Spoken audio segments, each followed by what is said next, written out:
آره.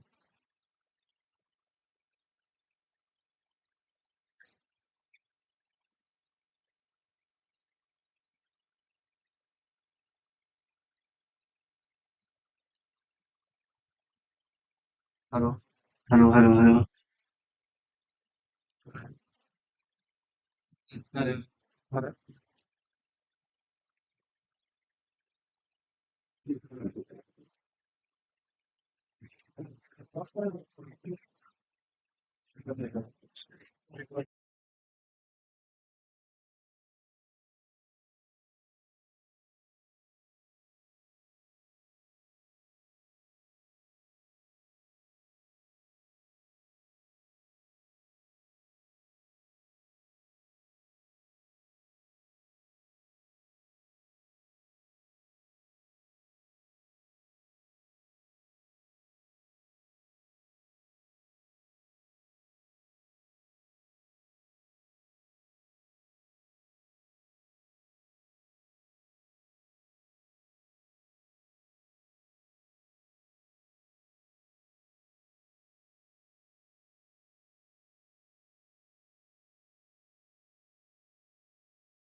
Orator of the lecture, and Professor Ganesham Krishna, IOE Director.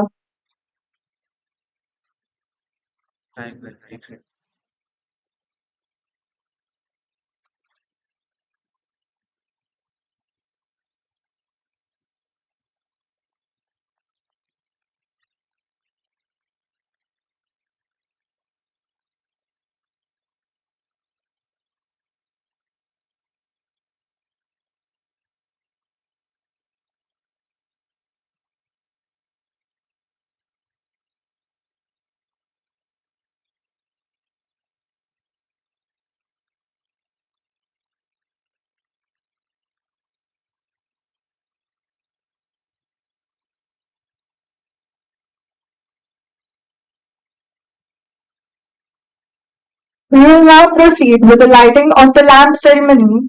I invite the dignitaries on the stage to pay homage to Dr. Yellapragada Subba.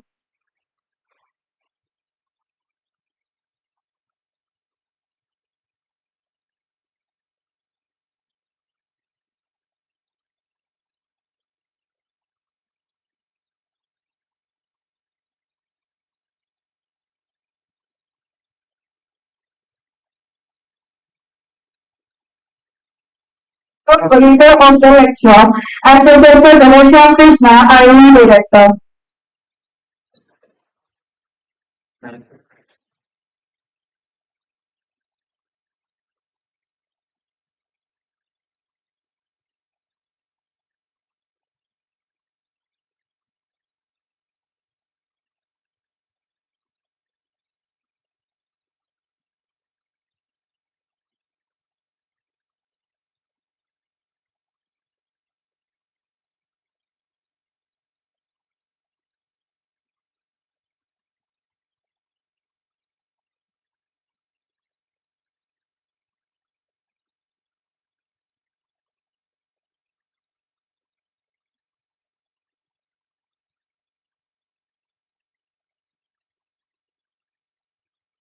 We will now proceed with the lighting of the lamp ceremony. I invite the dignitaries on the stage to pay homage to Dr. Yellapragada Subba. Thank you to all the dignitaries for your respects. I request you all to kindly be seated.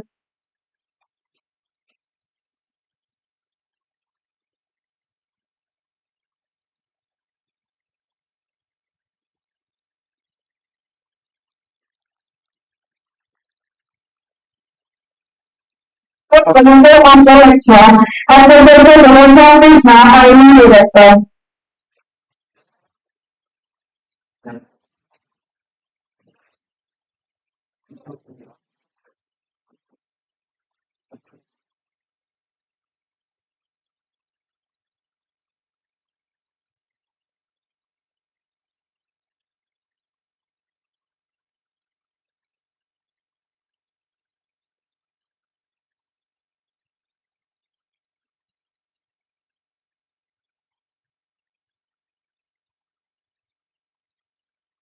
Thank you for welcoming us and introducing our distinguished. Uh, we have a wonderful program lined up for today, featuring dietary guidelines for Indians. I'm confident that you will find this event both informative and enjoyable. Last month is the title on the last ceremony. I want the dignitaries on the stage to pay homage to Dr. Yellapragada Subba. Thank you to all the dignitaries to my respect. I request you all to kindly be seated.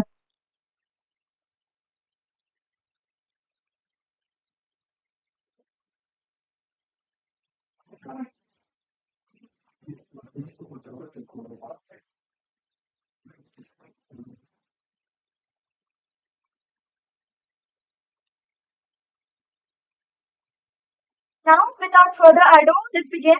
So, ladies and gentlemen, it is my distinct honor to welcome to the stage Dr. Geeta K. Vemuganti, the esteemed Dean of School Medical Sciences, will now deliver the welcome address. Please join me in giving warm round of applause as we invite her.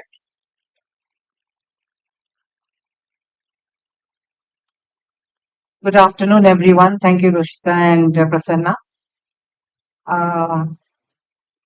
It's an honor and privilege to host this meeting.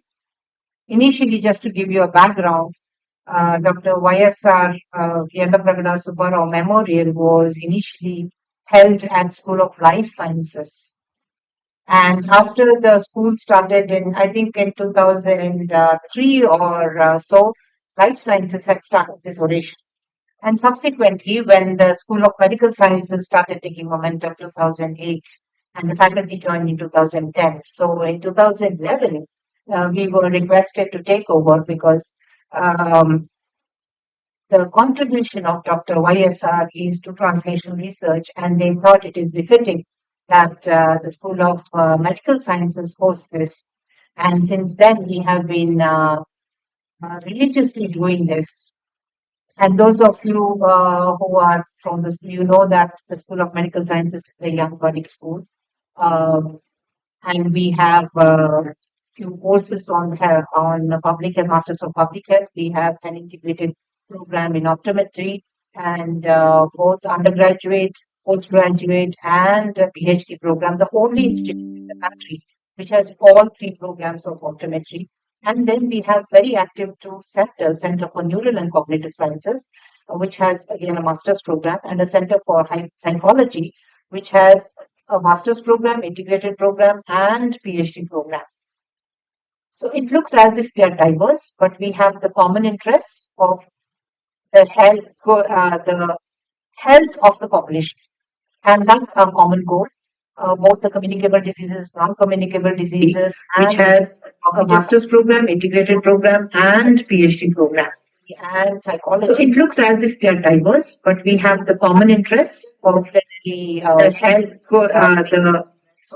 of the population. And that's our common goal. Both the communicable diseases, non-communicable diseases, which has a master's program, integrated program, and PhD program, and psychology. So it looks as if we are diverse, but we have the common interests of the health of the population. And that's our common goal. Both the communicable diseases, non-communicable diseases, which has a master's program, integrated program, and PhD program, and psychology. So it looks as if we are diverse, but we have the common interests of the health of the population. And that's our common goal. Both the communicable diseases, non-communicable diseases, which has a master's program, integrated program, and PhD program, and psychology. So it looks as if we are diverse, but we have the common interests of the health of the population. And that's our common goal. Both the communicable diseases, non-communicable diseases, which has a master's program, integrated program, and PhD program, and psychology. So it looks as if we are diverse, but we have the common interests of the health of the population. And that's our common goal. Both the communicable diseases, non-communicable diseases, which has a master's program, integrated program, and PhD program. The esteemed Dean of School Medical Sciences will now deliver the welcome address. Please join me in giving warm round of applause. We try to help with in August, and that's if at all there is any problem. Both the communicable diseases, non-communicable diseases. 2023, you actually was scheduled in January. The esteemed Dean of School Medical Sciences will now deliver the welcome address. Please join me in giving warm round of applause. We tried this year. So, Dr. We came to know, we were trying to look for his relatives.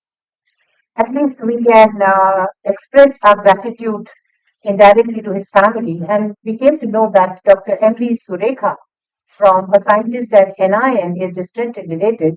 And her grandfather and Dr. Subba Rao were relative. They were the siblings.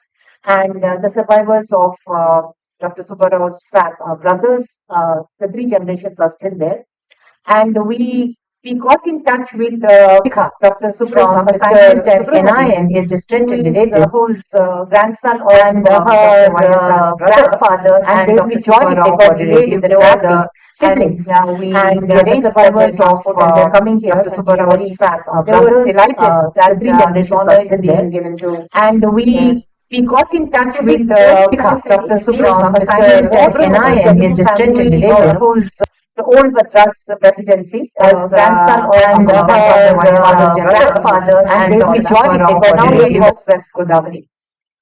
He had a very traumatic period in his schooling in Rajmundry. Help with In August, and that if at all there is any problem, and in fact, Mr. Subramania was saying that his grandfather was actually was scheduling medical sciences will now tell you what the welcome address. Please join me in giving the students who think, help with a disaster. And he is from the Hindu High School, Madras. He did his intermediate examination from the Presidential College and entered into the Madras Medical College. His education was supported by his friends and the students who think, he had a disaster. As I said, he is from his is depicted as ups and downs, like many of great achievers. And following Mahatma Gandhiji's call to boycott British goods, he started wearing khadi. The students who think, had a disaster. Led to displeasure. He is depicted as ups and downs, like many of consequently, though he did very well in his written exam, Mahatma Gandhi, he was awarded the legislation of LMS. He started wearing khadi medical degree and not for full MBBS. The students who think, led to displeasure. He is depicted as ups and downs, like many of consequently, though he did very well in his written exam, Mahatma Gandhi, he was awarded the legislation of LMS. He started wearing khadi research to put Ayurveda on a full MBBS. The students who think, led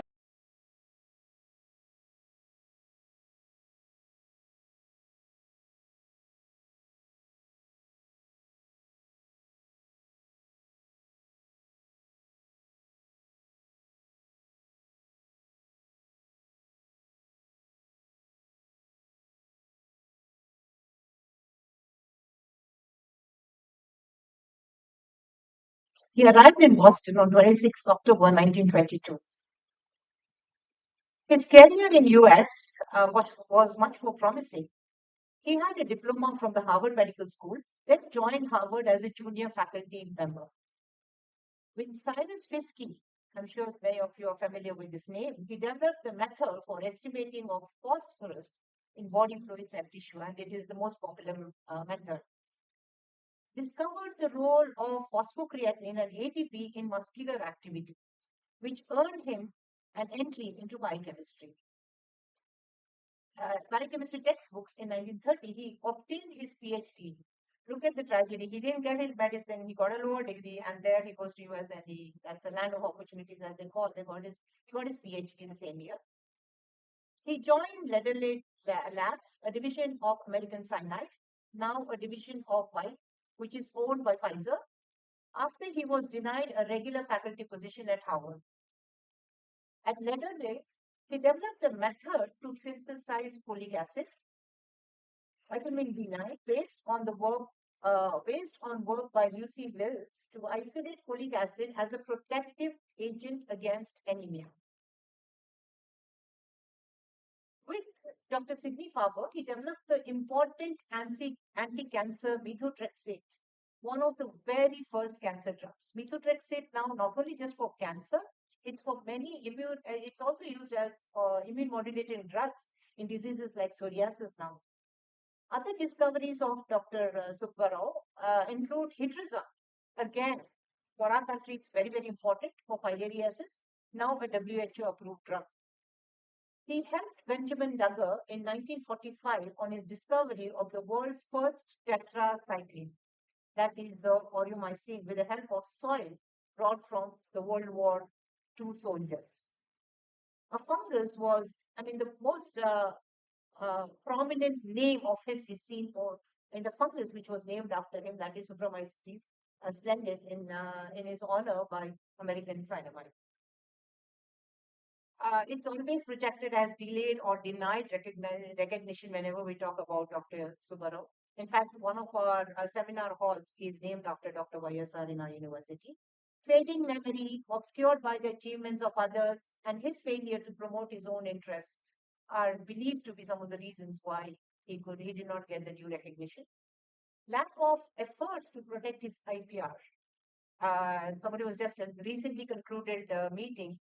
We are all told to protect our intellectual property rights of whatever way we enter into. And that was at that time not very prominent. And he himself didn't do much to protect his IPR. No interviews, no claims, no lecture tours, which is very unusual these days. His colleague, George Hitchings, who shared the 1988 Nobel Prize in Physiology or Medicine with Gertrude Gideon, said some of the nucleotides isolated by Subba Rao had to be rediscovered years later by other workers because Fiske, apparently out of jealousy, did not let Subba Rao's contribution see the light of the day. And we hear such stories of credit stealing off and on everywhere. Live and live longer. Writing in the April 1950 issue of Arogyasi, Torn K. Antrim observed, you probably never heard of Dr. Yellapragada Subba. Yet, because he lived, you may be alive and are well today. Because he lived, you may live longer. And that's a beautiful quote I thought it. So we had the privilege of inviting these experts. The first lecture was given by Professor Girish Sahane, who contributed to translation research, and the affordable bioengineering of generation of clot busters was his invention. And Professor Sasikaran, again, your senior from NIN, on the folic acid and B12. NIN has been significantly contributing to white papers on the food security and everything related to the topic. The nutritional triggers for fetal origin of adult diseases was the topic, the talk given by Professor Sasikaran. Dr. Chandra talked about the Obesity and Diabetes Association. What is different in Indians, which was a very illuminating lecture. Professor Priya Krishnamurthy, who was in a lab where Dr. Swarov worked, and he talked about the usefulness of useless knowledge in advance of modern medicine. His talk was very exciting. All the inventions of other fields, how they finally contributed to the development of today's modern medicine, was his talk. Subsequently, the Snake Crusader of India, that is Professor H.S. Bavaskar, he got the contribution after that, publicity after that, and he is a one-man army in Maharashtra who saves hundreds and thousands of people from snake bite and scorpion bite. And he has more than, I think, 30 Lancet papers.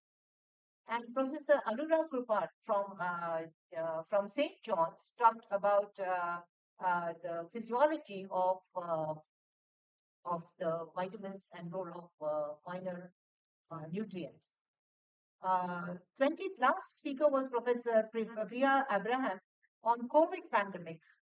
How we all saw the entire life cycle of this disease, right from beginning to vaccine and prevention. And Priya shared her hands-on experience as the director of NIV, which was carrying at that time. So this is the same which I just talked about in Professor Girish Sahani talked about cloudbusters. Shashikaran talked about folic acid and B12. Dr. Chanda talked about obesity, diabetes, and Dr. Krishna Swami talked about the advances of non-medical inventions in medical modern sciences. Then Hemlatha Bavaskar, and as I said, he has the maximum single author papers, mostly on snake. You Google PubMed on snake bite and the scorpion bite treatment, you will find. And with just one stethoscope is his claim for all his inventions. And Anura Krupar from St. John's, he talked about protein and amino acid requirements in India. And his popular YouTube video of what is very popular. And subsequently, Priya, last 2 years back, she talked about her journey of COVID. And now today we have Dr. R. Hemlatha, former director of NIN, who will be talking about, she has many credentials, and I will leave that to Dr. Anita to introduce in her CV. And thank you very much, Dr. Hemlatha, for joining us. And I take this opportunity to thank our administration, Vice Chancellor, and IOE Director for supporting this wonderful series of lectures. Thank you so much.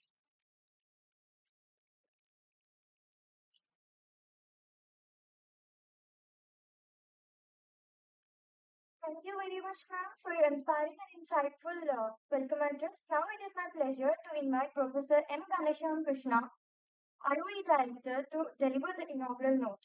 Please join me in welcoming him to the stage.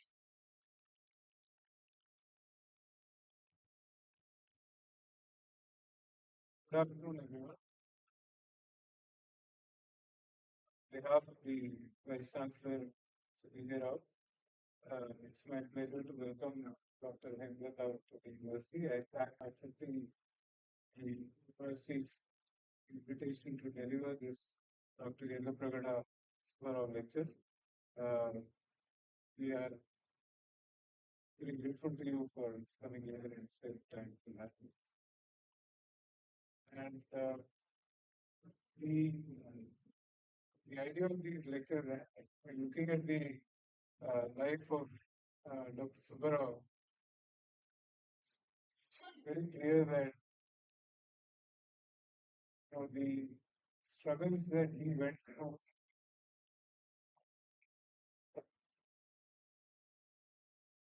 uh, the the sort of struggles that he went through in his life have not really changed for many Indians, even after 100 years.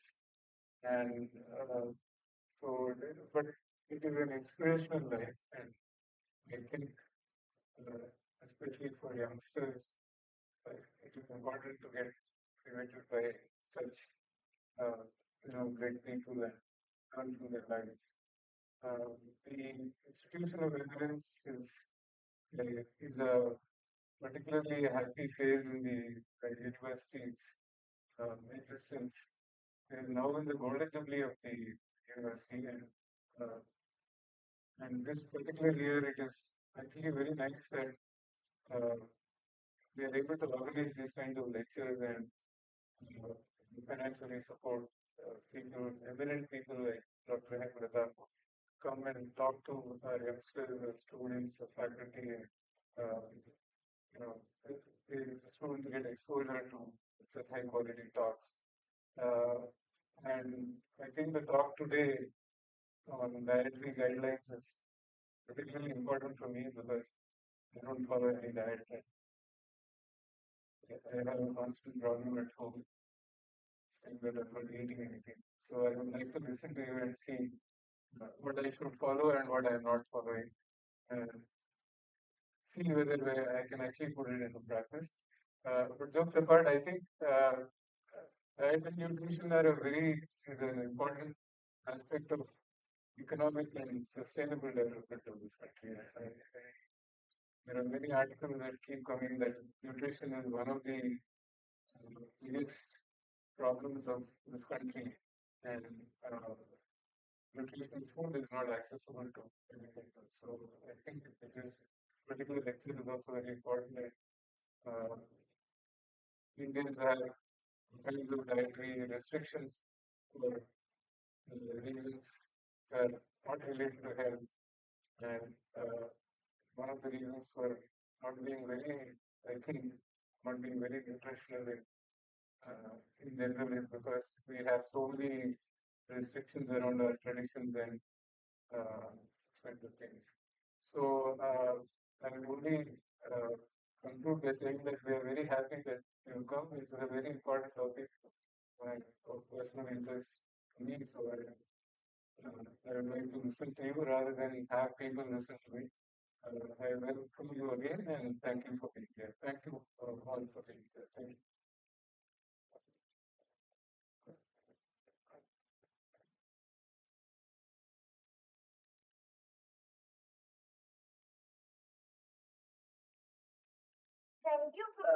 Thank you, sir, for your thoughtful and engaging inaugural note. Now, I would like to invite Dr. C.T. Anita ma'am, Associate Professor at the School of Medical Sciences, to introduce our keynote speaker. Please join me in welcoming Dr. Anita ma'am to the stage.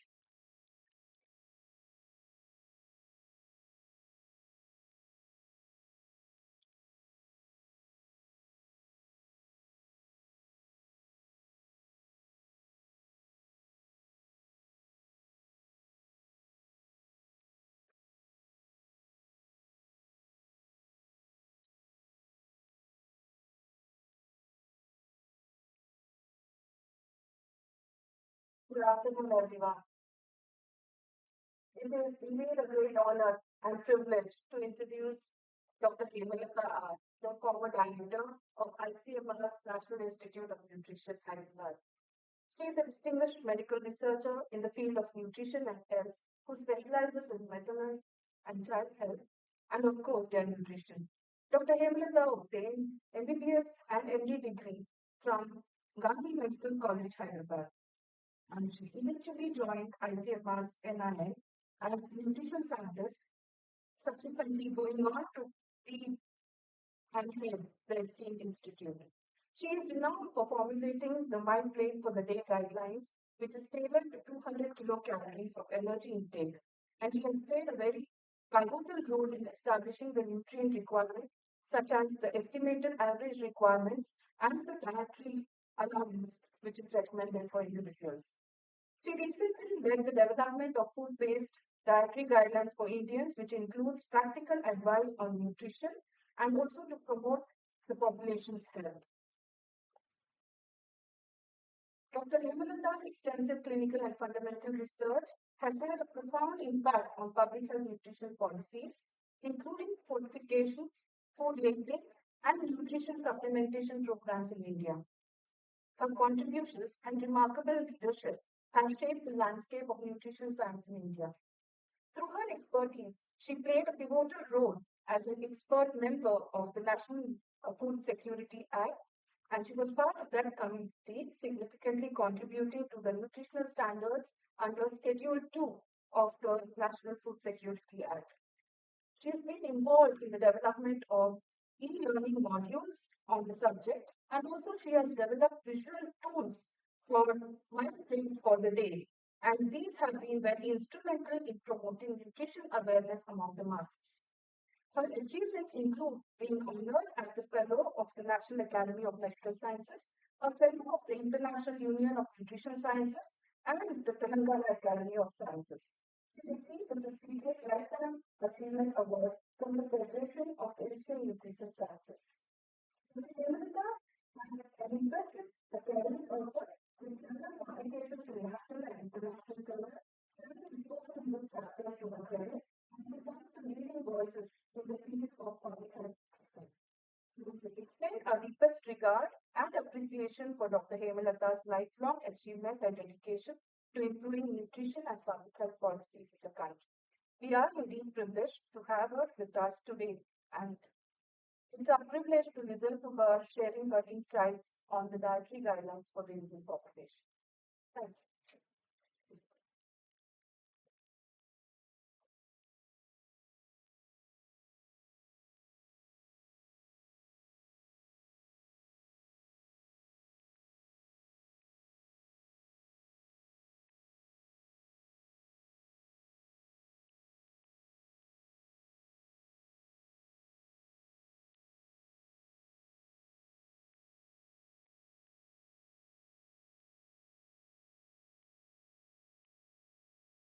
By Dr. Hemlatha, former Director of ICMR National Institute of Nutrition, to take the stage and share her expertise with us. Please join me in welcoming our keynote speaker, Dr. Hemlatha. Dr. Hemlatha's permission, I'm just taking a break or a deviation to welcome Subramaniam Garu and Dr. Surekha, who got delayed in the traffic. And I'm sure you're going to, you can see a short presentation of Dr. Subbarao that we just concluded. It will be in the YouTube, so I'll share it with you as well. Thank you very much for joining us. It's an honor. Please welcome the family of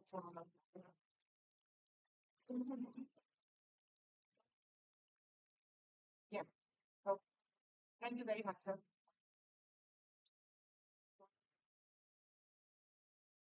A very warm greetings to all the faculty, the students, the scholars, and thank you very much for this opportunity. Thank you, Dr. Dirita, and thank you, Dr. Kaksha. I also profusely thank the family of Dr. Yellapragada Subba who have joined us. I only wish that they had come a few minutes earlier when Dr. Geeta was going through such an illustrious achievements that he had. during his lifetime with a lot of challenges that he had faced. It was really very heartening to listen to that. And I'm feeling extremely honored and privileged to give this Dr. Yellapragada Subba lecture. Thank you very much.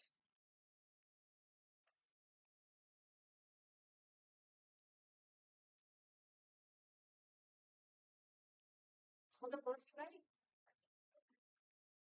So here I'm going to talk about dietary guidelines for Indians, and I only hope, because we have a very young faculty here and also students sitting here, let it be a very interactive, dynamic session.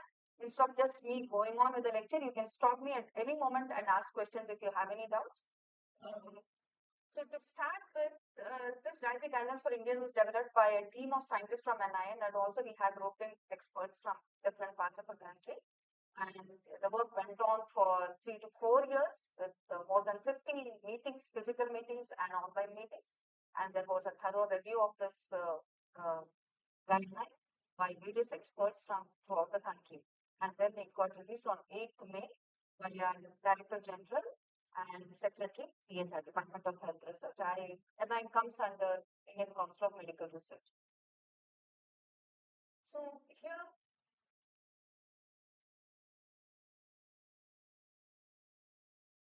so all of us know very well that unhealthy diet has been shown time and again to be associated with many non-communicable diseases and various other diseases as well.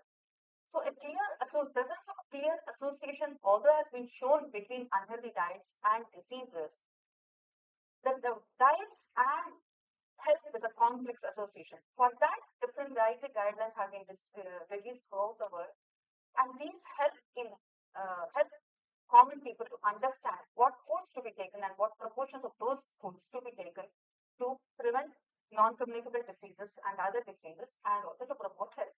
So if you see this, the health effect of dietary risk in 195 countries, the studies by global burden of disease study, they evaluated impact of individual components of diet, all-cause mortality, and disability adjusted life years first.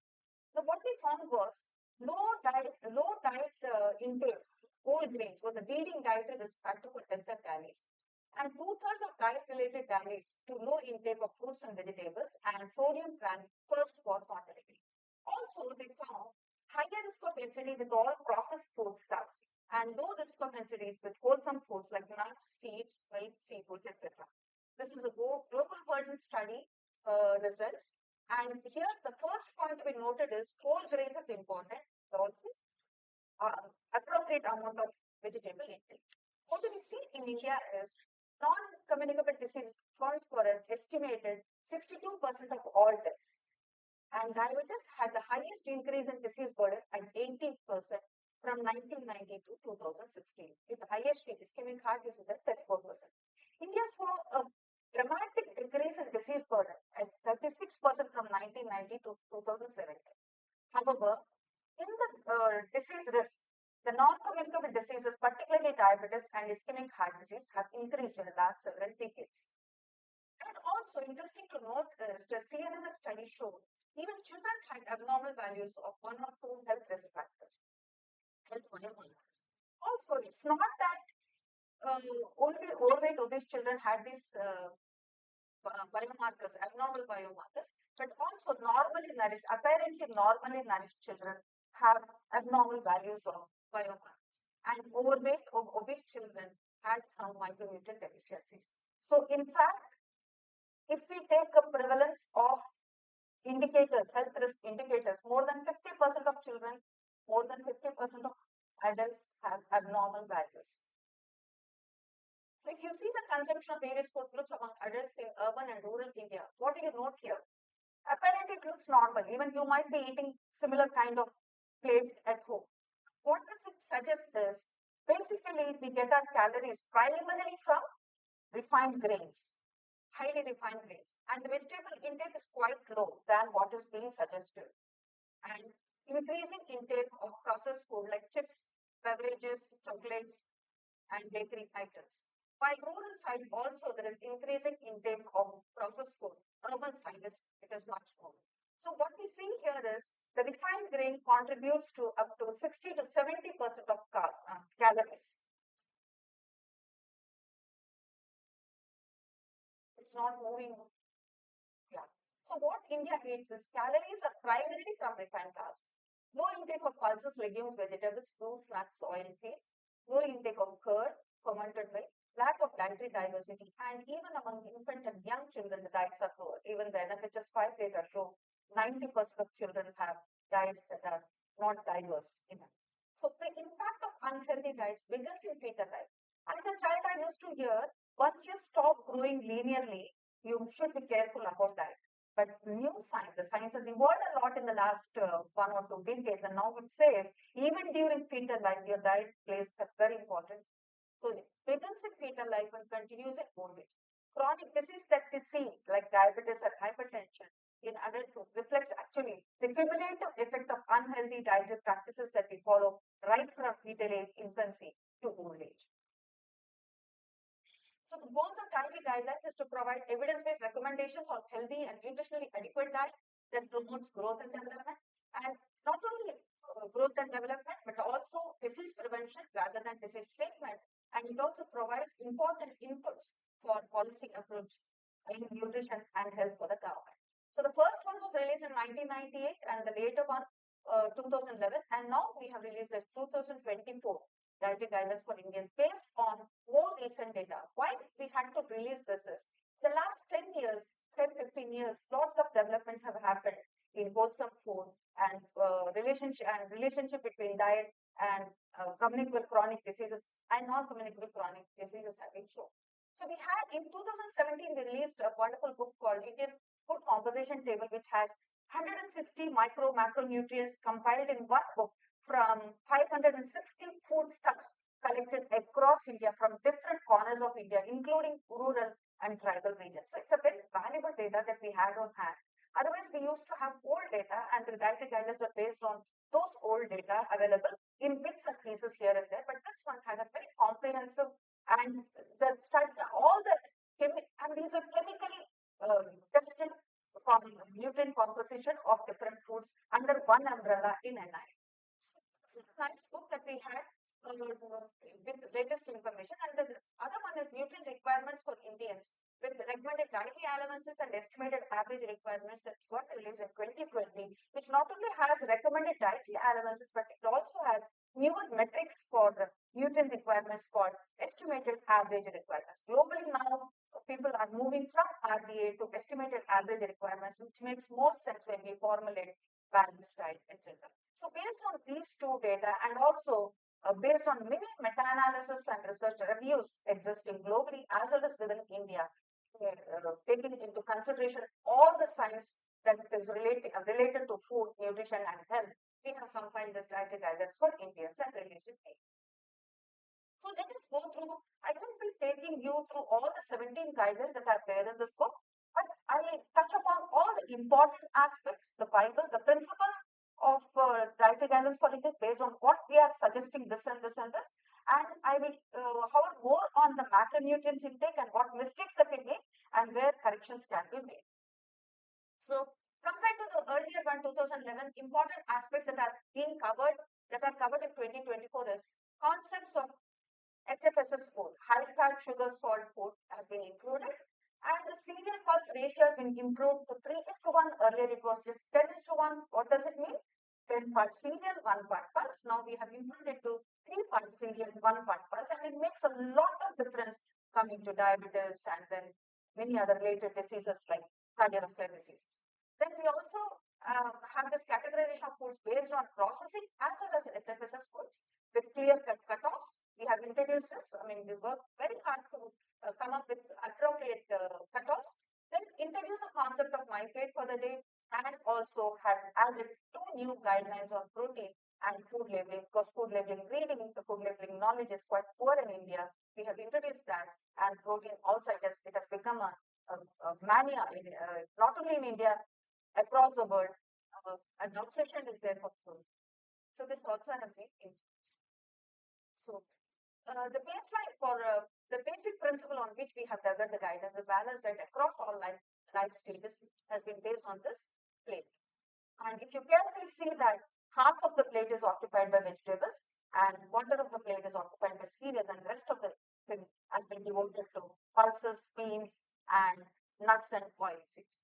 Now, if you evaluate the macronutrients that come from this plate, whether it is vegetarian or non-vegetarian, it fulfills all the requirements. And also we have also optimized, if it gives sufficient micronutrients, almost all the micronutrients reach the estimated average requirements, and particularly for vegetarian they fall short of B12 a little, because milk, although it has little amount of B12, we boil it a lot and therefore most of the B12 is lost.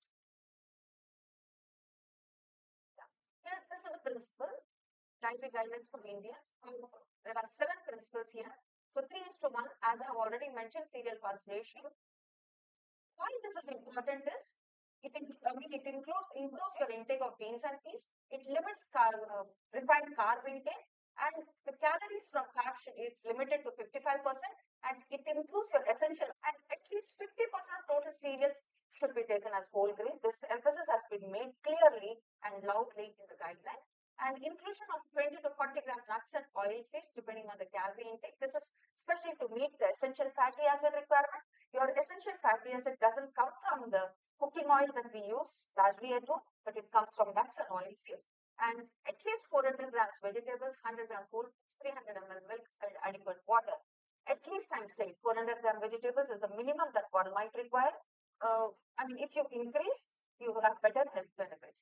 Then fresh foods always in moderation, to be initiated from 6 months, age onwards, because our children in India do not get enough micronutrients, do not get enough quality food. See, even vegetarians can get quality food provided you take utmost care and have patience to see all the varieties and include all the varieties in vegetable dishes, which is not possible so easily. Whereas if you go for introduction of fresh food, it's much easier to prepare and not much thinking is required to meet all the micronutrients that are needed when children are growing young age. And restriction on added sugar, cooking oils, trans fatty acid, sodium, that's physical and So here in the guideline during pregnancy, it is like the earlier one, but what we make here is, all of you know very well what is this 1,000 days. It's right from conception to 2 years age of child. Nutrition is extremely important, but what we forget is, once the woman conceives, the cells are growing so rapidly, multiply so rapidly, there's hardly any time for the mother to eat well and replenish her stores to feed the growing embryo and the fetus later on. So the mother should be actually normally nourished at the time of conception. So therefore, the emphasis has been placed on pre-conception nutrition, that she has to take care of her nutrition status before she conceives, her health as well as nutrition status. Apart from that, we have also stated very clearly how healthy food is very important during this stage of life. I can give you one example. Like for example, if you take processed food, the adverse effects are there, like ultra-processed foods and all. But these ultra-processed food adverse effects can be amplified if your diet is low in certain nutrients, like for example, N3 fatty acids. Because N3 fatty acids generally we don't get from most foods, only from some nuts and oilseeds for vegetarians and fish foods for non-vegetarians. So if you do not take care and include these foods in your diet, the adverse effects of ultra-processed food and the highly refined grains can be much higher. So this has been emphasized. And here for guidelines 3 to 5, we have included guidelines for different age groups, right from infancy to older age group. And here we have clearly mentioned that sugar should be restricted for children under 2. And lots of human cry among the industry people for this. Sugar should be restricted even among adults, more so among infants, because that is the time when taste is being developed. Children actually do not have taste. We introduce a lot of sugar and make taste buds, they develop taste for sugar. Instead of that, if you restrict to sugar totally during that age, in fact, they won't be consuming so much sweetened beverages and sweetened snacks in their later life. And that is the time when priming is happening during fetal life as well as early infancy, imprinting, priming, all these things are happening, which can make a change, a permanent change in genes and epigenetics, which can alter their metabolism. So therefore, care must be taken during when you feed young children, not to include sugar and processed food. Yeah. Now, health effects of refined carbs. So just to summarize what we have spoken so far, it increases risk of diabetes independent of weight gain. Increases risk like stroke, DVDs, etc. Just remember, independent of weight gain, we cannot say only the overweight, obese people are at risk of diabetes or at risk of cardiovascular diseases. Even without overweight, one can get. Typically for Indians, that's more true. The reason is we are more fatty from inside, although apparently we might fall into the normal BMI category. So even if you are not overweight, we may be at risk if we are consuming unhealthy diets and if you are not following the regular routine of physical activity. Then also latest research has shown, and long-term cohort studies are there, and cross-sectional studies in humans have shown association between the consumption of added sugar-sweetened beverages and reduced cognitive function. It is very, very steady. Memory performance and higher risk of cognitive impairment. What they say is once upon a time we used to say alcohol-induced hepatitis dysfunction. Now it is non-alcoholic fatty liver disease. So non-alcoholic fatty liver disease is driven by most of these processed foods, refined grains, and sugar intake. So, and even other pair studies have shown correlation between maternal dietary sugar intake and impairment in infant cognitive function. These have also been replicated in several animal studies showing cognitive deficits and hippocampal quadrations in offspring exposed to maternal high sugar diets. So refined carbs, not just the sugar, even refined carbs act like sugar because the minute you take highly refined carbs, it breaks into the different glucose molecules. So it can cause metabolic diseases like diabetes, cardiovascular diseases like stroke and heart attacks, and then cognitive deficits and anxiety level. So we may take, but then we have to restrict them. Now, after that, I'm trying to put this guideline in front of you in plenty of vegetables and legumes. Why I'm putting this is, at least some of the adverse effects of consumption of refined carbs can be mitigated by taking plenty of vegetables, fresh vegetables and fruits.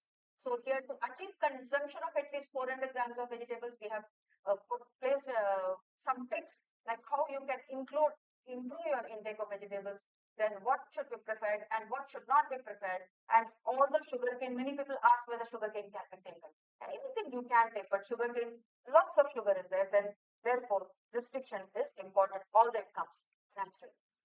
How does it help? It optimizes metabolism. Good intake of vegetables and fruits optimizes metabolism, improves your mitochondrial function, enhances neurogenesis, it improves synaptic plasticity and neuronal survival. So when you have so many benefits, why not take more helpings of vegetables and fruits? So here, just to emphasize the same fact, Cochrane review of 10 trials advised to increase fruit and vegetables as a single intervention has favorable effects for the primary prevention of cardiovascular disease, that is heart attacks, stroke, and other related diseases. Then meta-analysis of 142 studies, fruits and vegetables intake, single intervention again, were associated with 25% reduction in relative risk of cardiovascular diseases, cancer, and all-cause mortality. It's moving very slowly. Now, what is a typical Indian diet? What most of us take, even though we can afford like fresh vegetables and fruits, we don't pay much attention. We're all very busy people. We hardly have time to buy vegetables, process, cut. All this involves a lot of work. Low intake of vegetables and high dependency on refined carbs. And this will affect metabolism in several ways, like mitochondrial dysfunction. I will repeat this again and again in 2 more slides.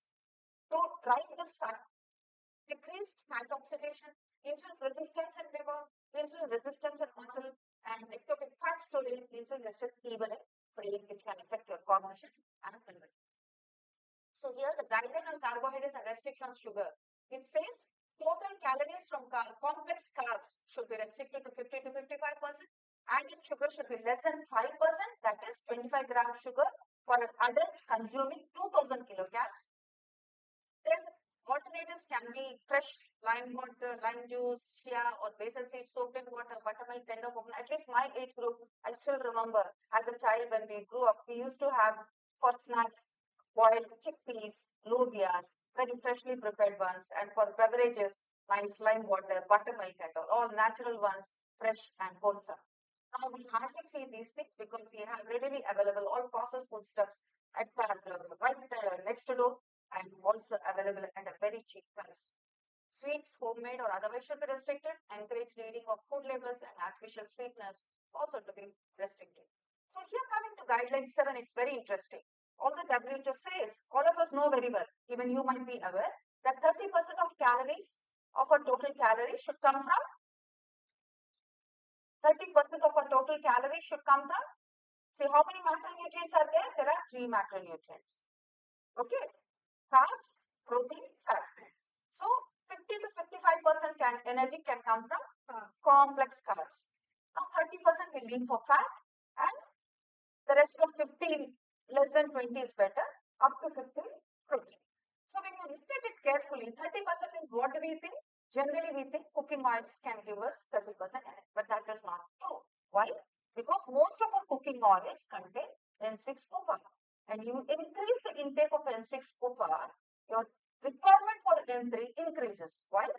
Because N3, N6-PUFA are essential fatty acids. There are several fatty acids which our body can synthesize, but N6 and N3-PUFA are the two essential fatty acids which cannot be synthesized in our body, and we solely depend on our diet. Therefore, it is more and most important that we take care of how we consume and how much we consume, because again, excess intake also is not good.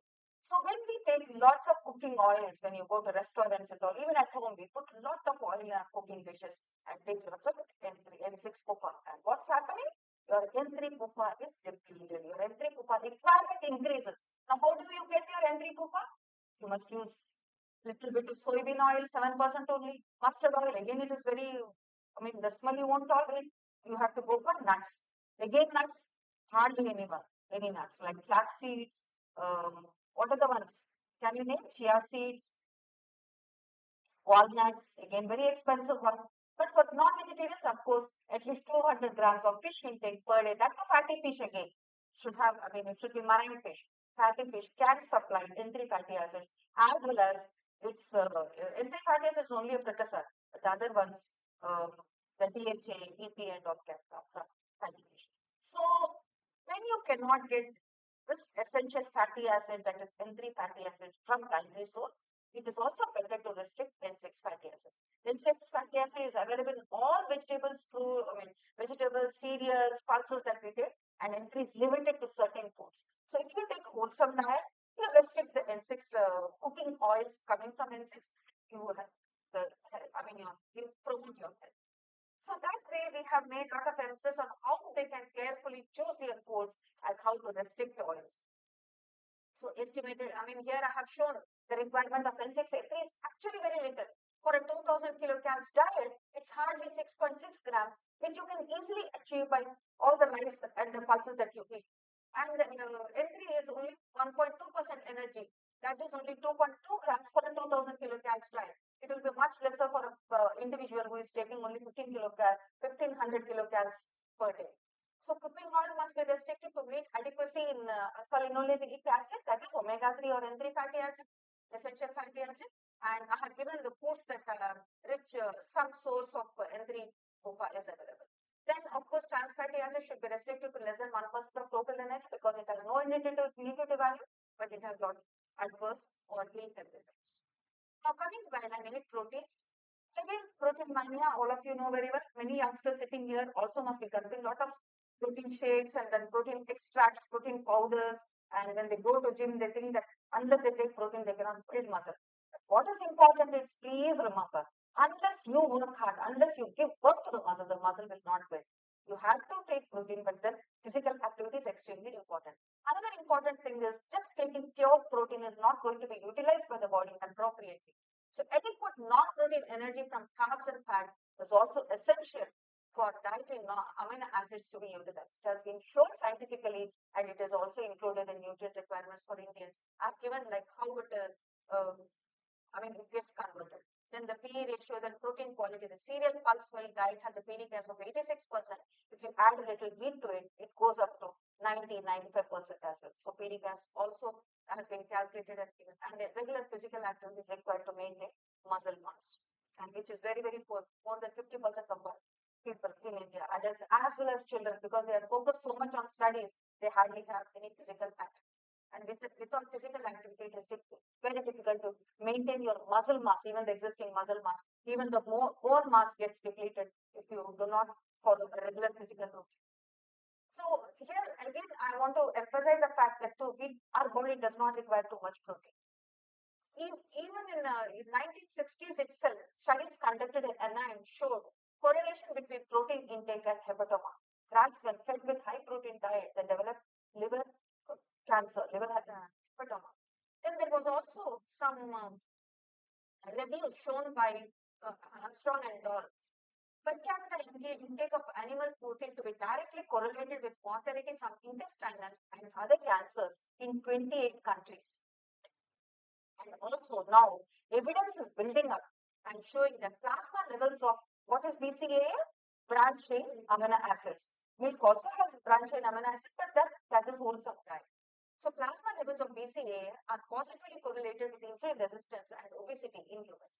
Now BCAA is the one which is mostly, when we prepare cheese and paneer, the leftover water, the extract is actually rich in branched chain amino acids. So this is mostly used for preparation of protein powders and protein extracts. So you do not get a balance of all the amino acids. You might end up eating more of BCAA, and BCAA actually branched chain amino acids stimulate muscle growth, and it gets actually the heart muscle is primed soon after exercise, and there can be hypertrophy. Studies have shown that there can be hypertrophy if branched chain amino acids, protein extract rich in BCAA is consumed soon after a severe extreme physical activity.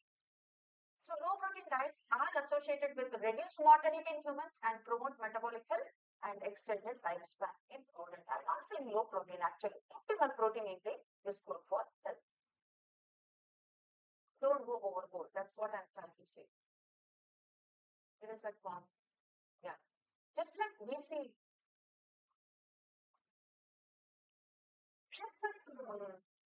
fructose and glucose.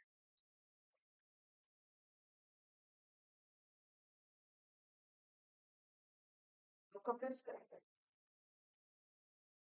Yeah. So just like the same cycle I must have shown you for fructose and glucose also, but I skipped it somehow. Now fructose and glucose also. Fruits is wholesome fruit is. You get also a lot of other nutrients, including a lot of fiber. So when fiber is around there, along with fructose that you consume, the way it is metabolized is very different. Okay. So the same fructose that comes from sugar fruits, wholesome fruit is different from the way the extracted fructose or sugar can cause some adverse effect for the body. The way it's metabolized is different. Similarly, glucose. The way glucose is metabolized is very different from fructose, but when you take repeated huge meals of refined carbs, it is full of glucose. There is a lot of burden on pancreas. Insulin peaks will be there, and therefore, so both fructose and glucose can cause adverse effect on metabolism. Similarly, branched chain amino acid also can cause adverse effect on metabolism, and this is the cycle I have shown. And all the three nutrients can end up in fatty liver, insulin resistance, and ectopic plant deposition.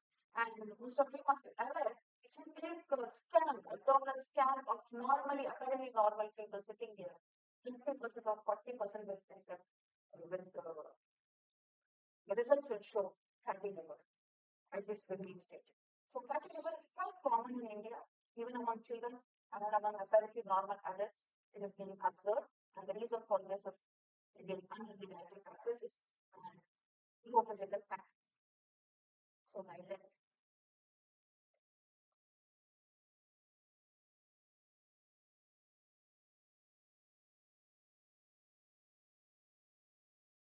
So this is just to show you.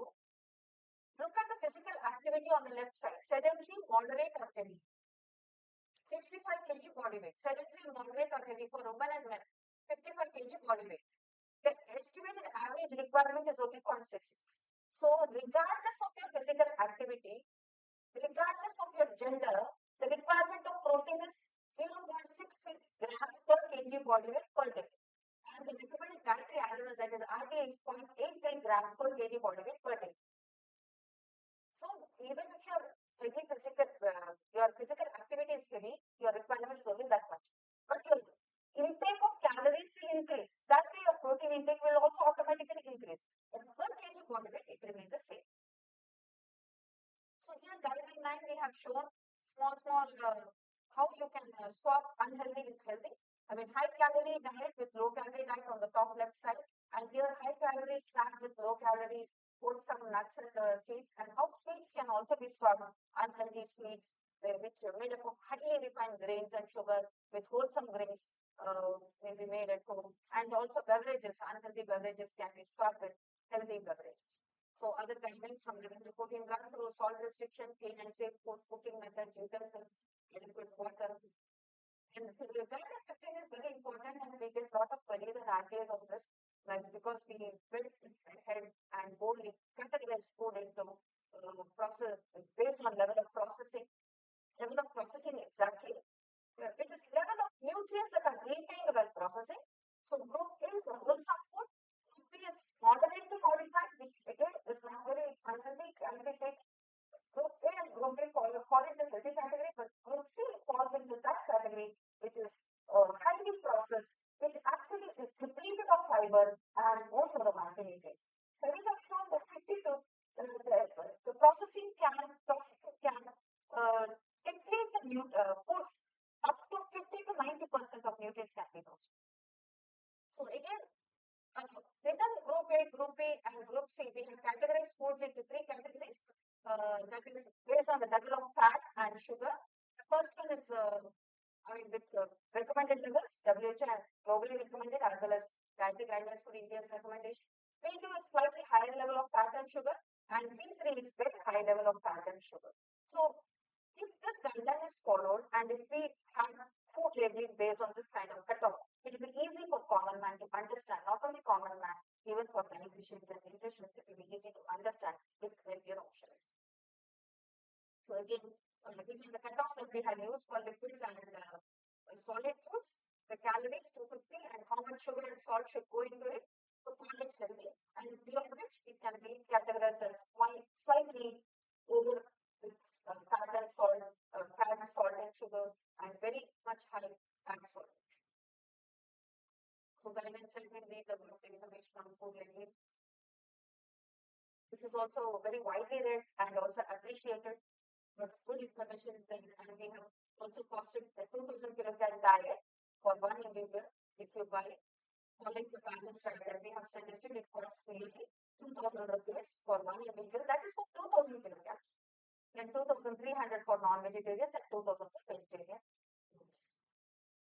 So actually that is economical in the sense, if you spend more on food, you spend less on hospitalization, medical expenditure, and leave. You do not go to work when you fall ill, so you can earn more.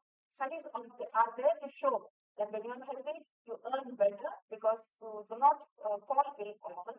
So that way, if you see, it is more economic.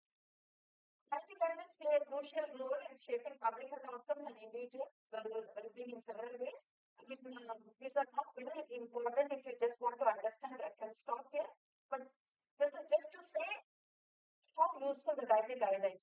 What role they play. It can promote health because evidence-based recommendations are there, and then it can improve education and awareness among people to make informed choice. Then also it can have a large impact on social and cultural practices. Like for example, in a house, if they follow healthy dietary habits, if they take care of what foods and what proportions, meal frequencies, and food groups that are considered at home, slowly that culture gets imbibed into next generation. So that way, it shapes dietary habits across generations and increases availability and affordability of nutritious foods. In policy development, of course, the ICDS and the Integrated Child Development Services Scheme nutrition norms and the midday nutrition norms, the PDS also, most of this follow the guidelines. And recently, the National Food Security Act also we have revised, where the food basket has been improved with sort of diet diversity. Now it is not just calculation of protein and how much protein and calorie a child requires, or how much protein and calorie a pregnant woman requires, but we also make effort to see whether they meet the essential essential micronutrients and fiber. So the food basket has improved now. So that has policy implications and it has lot of economic implications, like already I have suggested. It can increase food production. For instance, if you go and buy more of fresh vegetables, agriculture practices have to change. Right now it is. Right now, what is agriculture practice in India? It's mostly cash-based agriculture practices where you produce more, you get more revenue. It is not nutrition centric. So it can increase food production, agriculture practices, and food industry, food market dynamics also can change. If you demand more healthy food, typically the food industry will fall in place and start producing what you want. So market dynamics can change. The public health costs, as I have already mentioned, it can reduce healthcare costs, hospitalization, medical expenditure, and diet-related diseases, and it can improve overall income of the household and overall income of the country and GDP. And environmental sustainability is again very, very important aspect. So if your plate is healthy, you contribute a lot to environmental health as well. How? Yes, aspects. Like for example, if you buy more of processed food, environmental footprint you are adding to because it is being processed in an industry. If you buy more sophisticated food from lots, it's coming from a distance, again, environmental impact is there. If you buy local foods, there is less environmental impact. Then you take healthy food, hospital expenditure is less. Again, environmental impact. So that way, reduce your consumption of whole grains, choosing locally grown produce, and reducing ultra processed food and less of oil and sugar because these are all extracted products and they contribute a lot to environmental impact. And of course, meat consumption and all can contribute efforts to address climate change and promote sustainable agriculture practices. So if you take care of your health, you are also automatically taking care of your environment and health of your people around.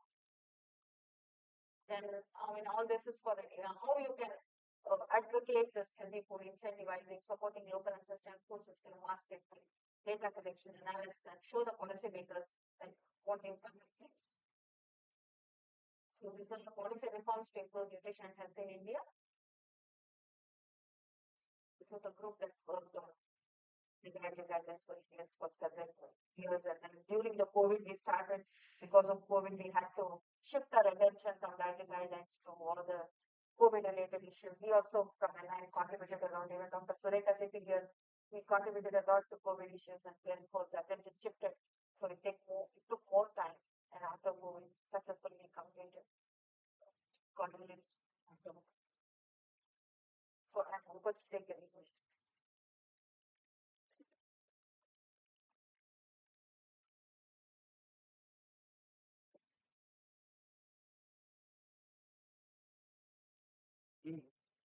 Thank you very much for your input. Thank you very much for your excellent talk. And normally we don't have questions for a donation, but this is an exception. So please feel free to ask. Yes. I think that's what I saw in the program. Questions of in general, the oration means yes, but we welcome the request. Yes, please. Some questions. I'm influenced by the intellectual discourse that's been going on.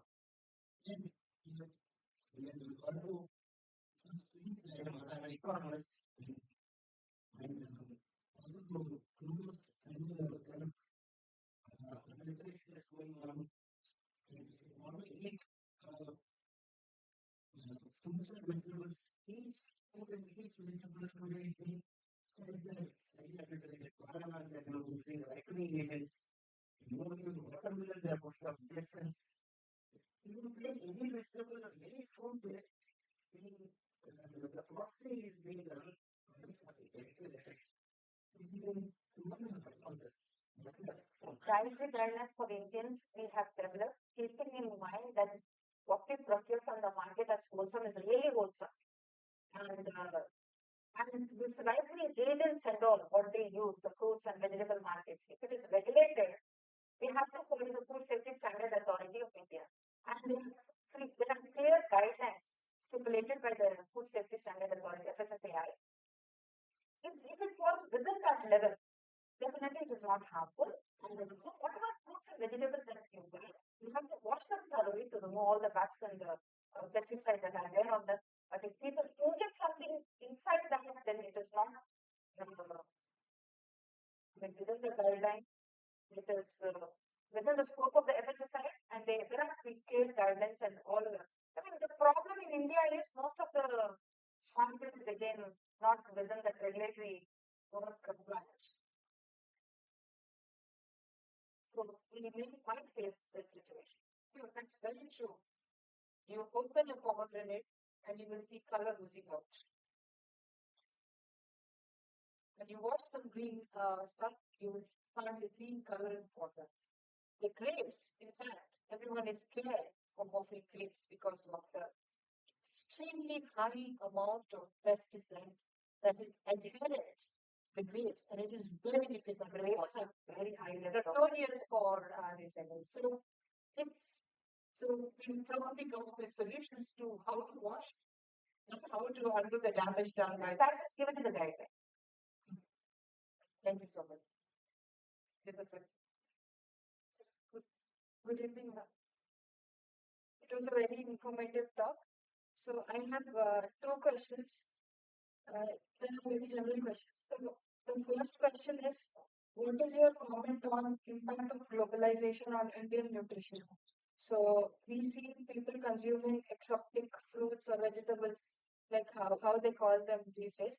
So how do we address this issue and encourage to consume more of local varieties which have equal amount of nutritional values or more nutritional value compared to the imported fruits and vegetables? That is first one. The second question is, as you also mentioned about millets, and there are a lot of studies, and over the past 2 decades, we have seen the importance of millets to include in our diet. And once upon a time, millets were very cheap, like ragi, jowar, and other millets. They were easily available to the common people. But now, because their importance has been made available to people, they have become very costly. So how do we bridge the gap between the elite foods and which should be affordable to common people? Yeah, millets is a huge problem. There's a lot of promotion from the government and various other agencies as well. But production is actually not meeting the requirement, the need. There's a huge gap. Why? Because rice and wheat occupy major areas, farming areas, while millet is given very little. Although millet is known to be environmentally friendly crop, the yield will not be as good as rice or wheat. I mean, there are many, many challenges with millets, not just what you have asked. It is a very challenging thing. How the government is going to address this? It's a very big question. We cannot answer it so easily. It's a policy decision, actually. We probably have to come up with some innovation to improve its yield, its growth, and all. Yes, it is environmental friendly and also healthy for the humans. But then there is a huge gap between what is being produced right now and the demand. Therefore, it is very expensive. The first question is global means we have to improve the knowledge, awareness of people that don't go for exotic foods. Don't think that exotic foods have high levels of micronutrients. Even the locally grown ones, even what you grow at home, if you grow properly, if you nourish them. Like, for example, the microgreens. Now, microgreens also is coming up it's becoming very popular. Like, you cut them at young age and you get a lot of micronutrients. So you should be smart. You should have enough awareness to know that you don't have to run after exotic foods and expensive foods to get nutrition. Balance you can source from your locally available fresh fruits and vegetables grown even in your house. So. Hello, Maharaj. Thank you for the guidelines which we have shown in your presentation. There is a question related to it's an explanation of what like the adulteration of the food, and can you shed some light on the supplements which we can use because of this adulteration of food? We can't really have the foods, right? So what do you talk about? Supplements like, vitamin supplements, mineral supplements, or whatever. Do you have any idea on this supplement? That's the whole point, no? See, Food Safety Standard Authority of India has actually become very strong and it has spread across India. It's not like those days. There are centers almost in every state and they are spreading far and wide and they are putting regulations in place to check adulteration and to check all the injection that it was also mentioning. Mostly it is under control, but only unorganized sectors which are not within this regulatory mandate. These are the ones which is very difficult. That is why when you go, you have to purchase from shops that are within that regulatory mandate. Then you know that for sure that it is not everything. Adulteration and all, it's not like 20 years back, 15, 20 years back, and I also conducted lots of studies where there used to be rampant adulteration of cereals and even cooking oil consumptions also, that disease outbreaks also happened. We conducted surveys across different areas, North India, Northeast regions also. I showed the government that this is what is going on, and they came up with stringent punishment and strict regulations. Now that we have authority here and which is spread far and wide across India, the regulations are much, much better now. It's definitely safer now. But the second question you asked, vitamins and minerals. Serious, that is the whole point we are talking about. After listening to the whole dietary guidelines for Indians, you say you want to depend on vitamins and minerals, you want to take supplements again. You are not interested in the concept. So to avoid supplements, to get all the vitamins and minerals that you need, that your body needs, you have to go for wholesome food. You have to follow certain principles. If you want to achieve something good, you have to work hard. Struggle is definitely required. Even for a child to learn A, B, C, D up from A to Z, doesn't he have to spend time, sit there and try to memorize it, try to incorporate some trick to learn that ABCD? Like that. Maintain your health to prevent diseases. He also must take some pain and do some sacrifices also. Like Dr. Yellapragada Subba made so many sacrifices for all those achievements and faced so many challenges to keep our own body healthy. We want to be careless. We want to take all easily available, easily available, highly processed foods that are very cheap also, very tasty also. So it is up to us to choose. If you want to lead a very healthy life, you have to go for wholesome. And one more question, so you spoke about the fetal diseases which the babies get at the very young stage, right?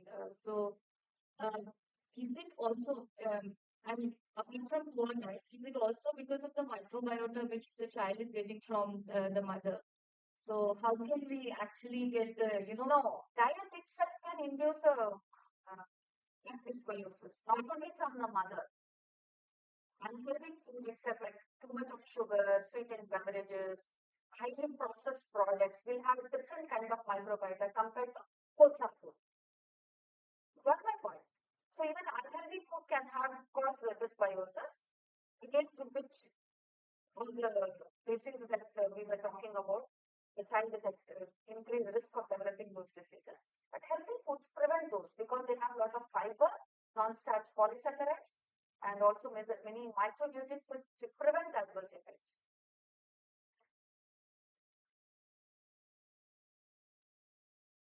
Yes, Yes, Interesting topic. Very interesting your lecture. I just want to know, as a layperson, which cooking oil is the best for the nutrient absorption? you're from nutrition background? Are you from nutrition background? Actually, okay. And your question is very nice. So, cooking oils, all of us know very well, they contain POPAs. You take sunflower oil, safflower oil, name some oils, rice bran oil. All these are rich in 6 POPAs only. The 3 POPAs available only mustard oil and soybean oil. Then this some only to take one oil, not depend only on one oil. Then the groundnut oil is good. It's almost like this. What is this foreign this thing? Olive oil. It's almost like olive oil. It is very high in monounsaturated fatty acids. So if you want to limit the intake of N6 PUFA, it's better to take oils like groundnut oil, which has more of PUFA than PUFA, N6 PUFA. Best is to rotate your oils. I mean, for 15 days, you take one type of oil. For another 15 days, you take another type of oil. Because along with PUFA and PUFA, you also get many other bioactive compounds in oil.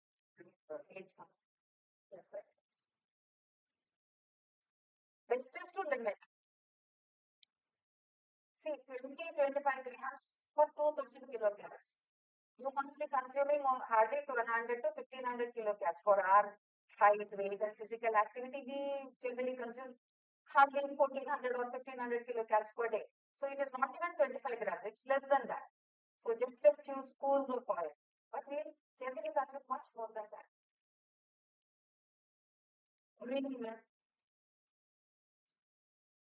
What happens to when we consume the sweet breakfast cereal in the morning or any sweet breakfast in the morning? How the glucose price goes on? When glucose price goes down by crash only, how the glucose price goes on from morning to evening time?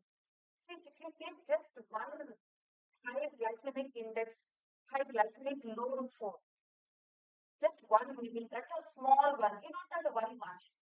But you take large quantities and repeatedly you take highly refined, high glycemic load foods, then it is a problem.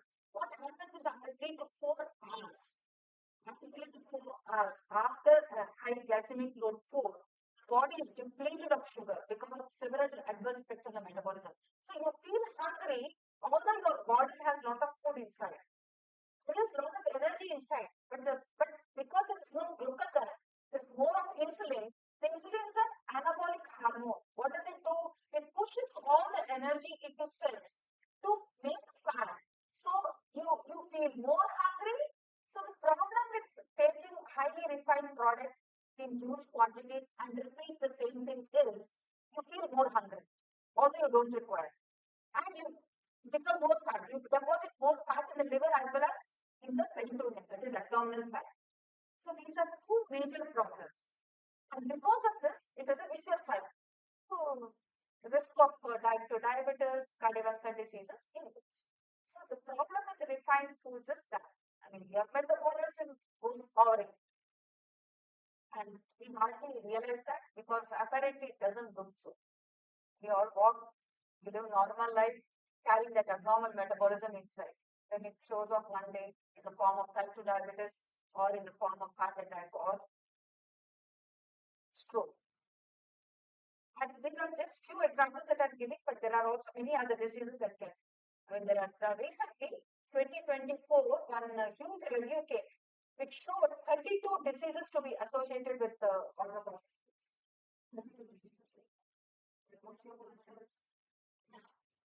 polycystic ovarian disease, fatty liver, and then completely.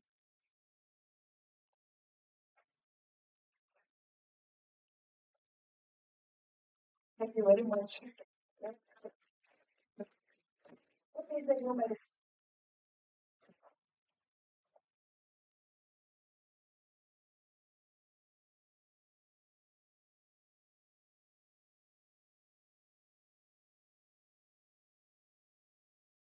Dr. Hemlatha, for the insightful and engaging talk on dietary guidelines.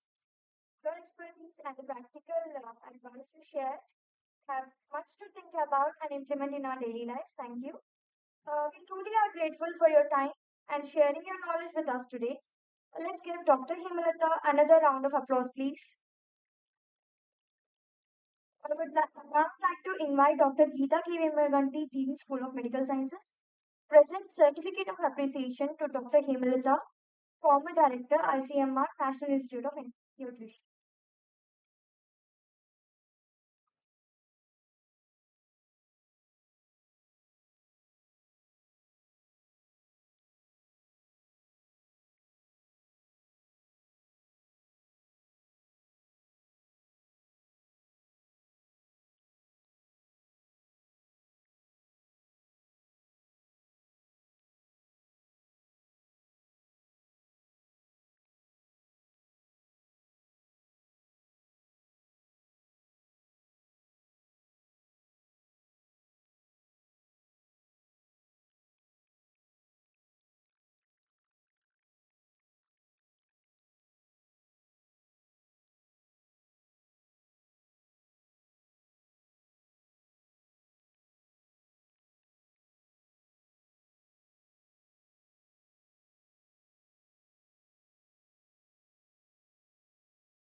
family members, if they would like to speak anything about it, you're welcome to do so, please.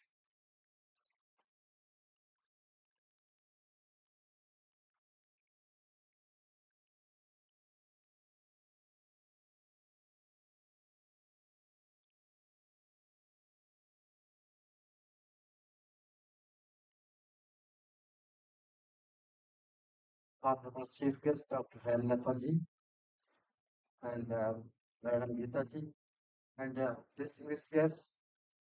Let me on the outset apologize for my late coming for this meeting because of the traffic hazard. I really appreciate your by inviting us for this meet, and we are very happy to associate with you in this regard. And regarding myself, I am related to Dr. Yellapragada Subba. My grandfather is the elder brother of Dr. Yellapragada Subba. My name is Dr. Y. Yellapragada Subba is the professor in economics and English in Allahabad University. I am his elder daughter's son, and my brother and my niece, my brother's daughter, she is now in National Institute of Nutrition, Dr. Sureka. I'm a biochemist. I did my graduation in biochemistry, then moved into pharma industry. I was a product manager in a multinational company by name Merck in Germany.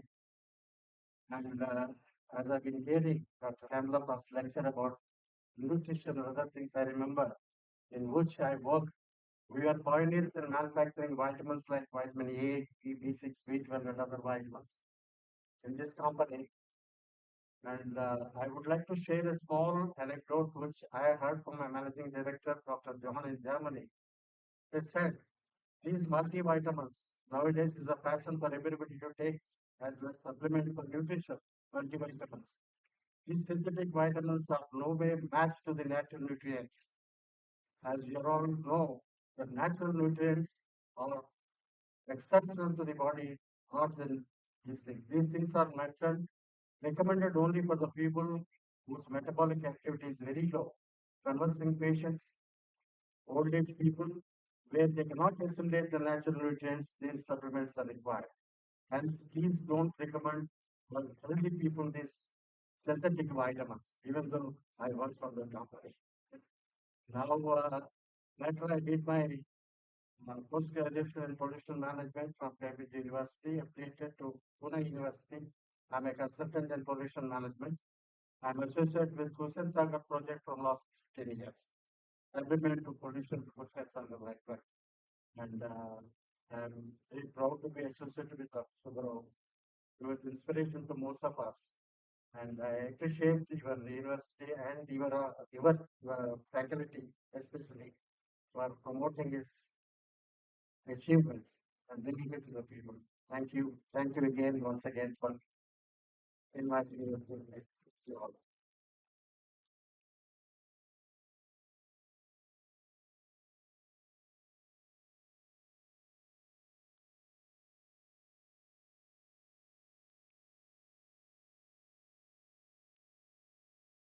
I would now like to invite Dr. C.T. Anita ma'am to give vote of thanks.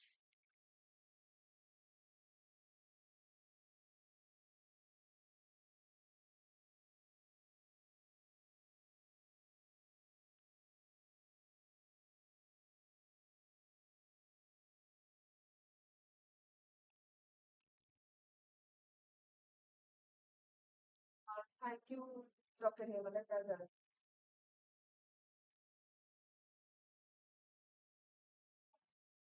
Just before I get into the oath of this proposal, I invite the family members of Dr. Yellapragada Subba.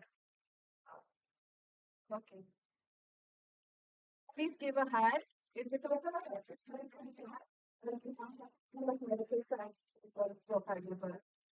Thank you, ma'am. So actually, as we draw to the close of this very insightful talk on dietary guidelines for Indians, the picture I take home is the plate for the day. And predominantly, we used to have carbohydrate-based produce on our plates. Now I realize we should have more of fruits and vegetables on the plate, maybe just 1/4 of the plate with cereals, and the rest with legumes and with pulses, and very less of all the fats, oils, and probably sugars and honey. So that is the picture I take home with me, and I hope we'll be able to implement that. In addition to that, I like the emphasis on the physical activity which you put, Mark, to restore our own muscles. So we have to take some pain to gain the muscle, I suppose. Okay, thank you for that message. And you have very beautifully highlighted all the important dietary guidelines, and most students have absorbed your message like a sponge. I need not reiterate that. And thank you for that very insightful and very much needed talk. And also the emphasis you put on ultra and highly ultra processed food. Unfortunately, in our university, we do not have access to these ultra processed foods as much when compared to outside of the university scenario. So I think that way it's a good thing. But if you talk to our students, they'll have a lot of complaints about food, especially those who are coding students. That is inevitable. So, to go further, I express my deep gratitude and thanks to you for giving this insightful talk. And also, you address the critical nutritional challenges of current day scenario. And the this is that nearly 56% of all the NCDs, non-communicable diseases, are attributed to unhealthy diet. And going forward, if we don't change our ways, pills will be our food rather than the actual food. So it's better we monitor our plate now.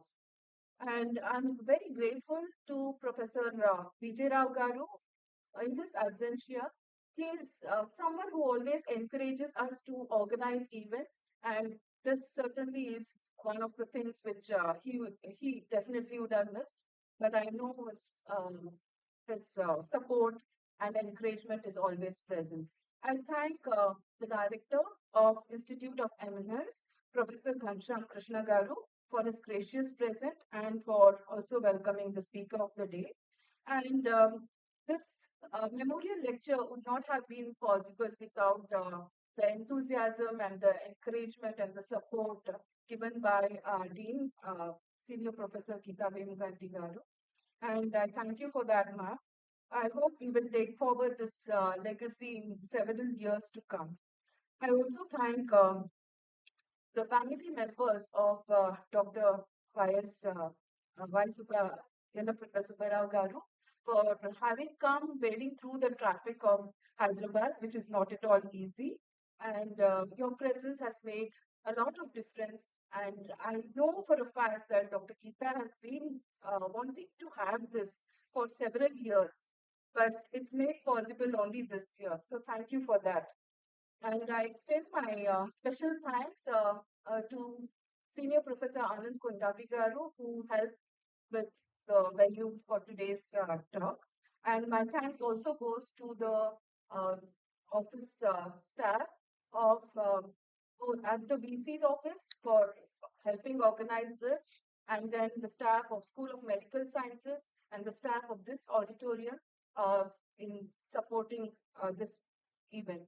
Last but not the least, I thank all the university fraternity, teaching as well as non-teaching staff, the scholars and the students for having come here and listened to our guest speaker attentively. I hope we put things into practice. And once again, I thank each one of you for this. Thank you.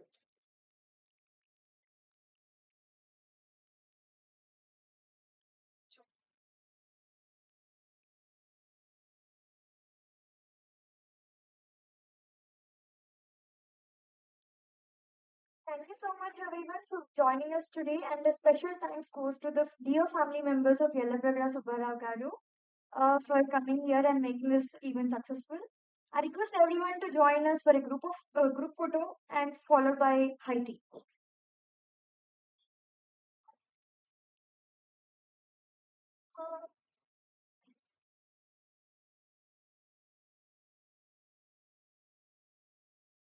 Everyone, please assemble at the dais for the group photo.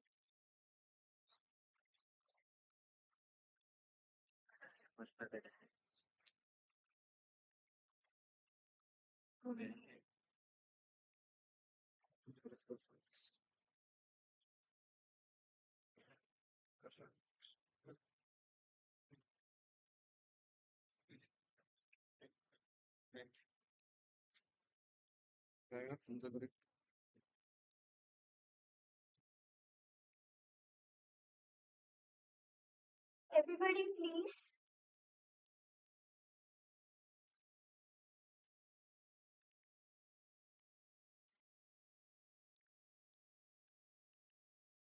Everyone, please join us for the group उधर से photo. वहां पे खड़ा वो वाला ना से इधर ये वाले पे खड़ा होना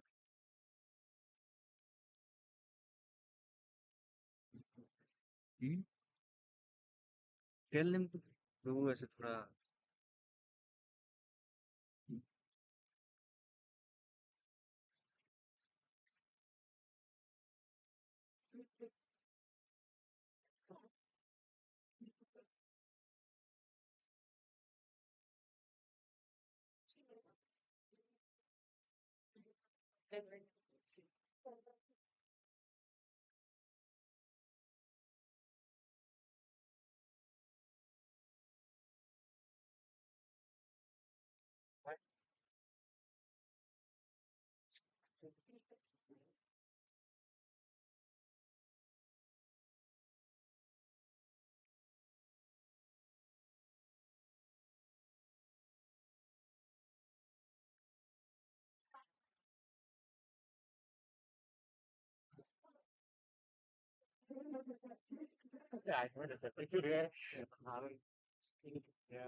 है ना थोड़ा साइड हो गया मैं खुद से इधर से क्लिक कर दूंगा थोड़ा सा वहां से ही वहां आप सही थे हाँ यहाँ भी सही है अभी नहीं